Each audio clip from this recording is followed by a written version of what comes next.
Cuando hablamos de Parkinson, muchas veces tendemos a pensar que es solamente una patología de la dopamina, ¿no? Cuando decimos nos falta dopamina, comenzamos con estos temblores, con esta pérdida de las funciones del rostro, ¿no? Perdemos la expresión en el rostro, perdemos la manera de escribir, la firma, y pensamos a veces, y yo diría hasta erróneamente, que es una cuestión solo del destino, y no lo es.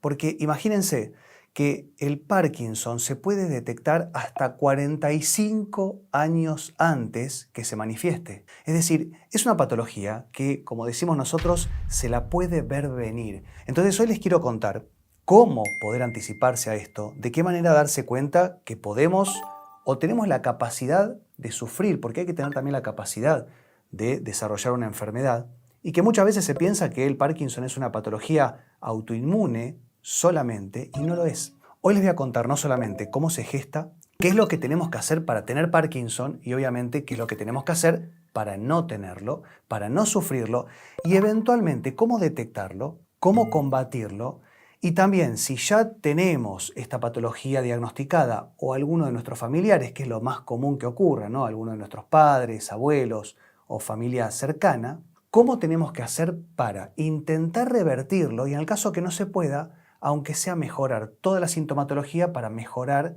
la calidad de vida?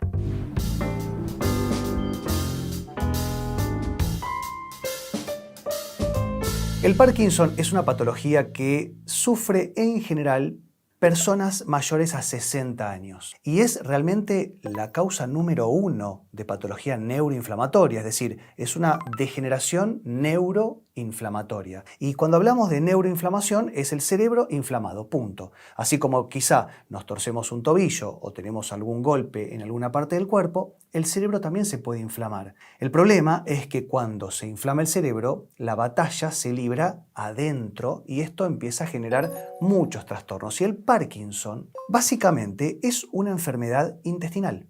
Y es importante que lo podamos empezar a entender, porque cuando yo le explico a la gente que a veces me pregunta o que charlamos en algunos congresos y les cuento que es una patología intestinal, no lo pueden creer, no lo pueden entender. Y si yo les cuento cuál es el recorrido que va a hacer esta patología en nuestro organismo, van a entenderlo perfectamente. Y para comenzar, todo empieza, como siempre les cuento, en el intestino. Estamos hablando de se llama proteína con el nombre de alfa-sinucleína. No quiero marearlos con nombres técnicos ni científicos, pero sí tenemos que entender esto, porque esta alfa-sinucleína lo que va a hacer es transportar y gestionar la dopamina. La dopamina es una hormona, un neurotransmisor muy importante en nuestro cuerpo, tanto en el tubo digestivo para poder digerir y gestionar los alimentos, pero también en el cerebro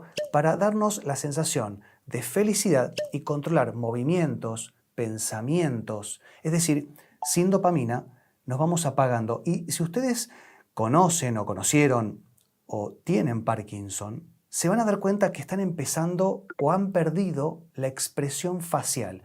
Miren, yo les voy a contar ahora, en un momento, cuáles son los métodos de diagnóstico temprano o tardío que se pueden hacer para Parkinson. Pero yo, cuando veo a una persona que está empezando a sufrir Parkinson, lo primero, en el primer lugar donde puedo detectar que esa persona va a tener Parkinson es en la cara, en el rostro, en la expresión facial, porque pierden las expresiones, empiezan a hablar como si no pudieran gesticular. ¿Vieron las personas? Bueno, a ver, no tiene nada de malo, ¿eh? Yo no quiero criticar ningún tratamiento estético, pero ¿vieron cuando una persona se pone Botox?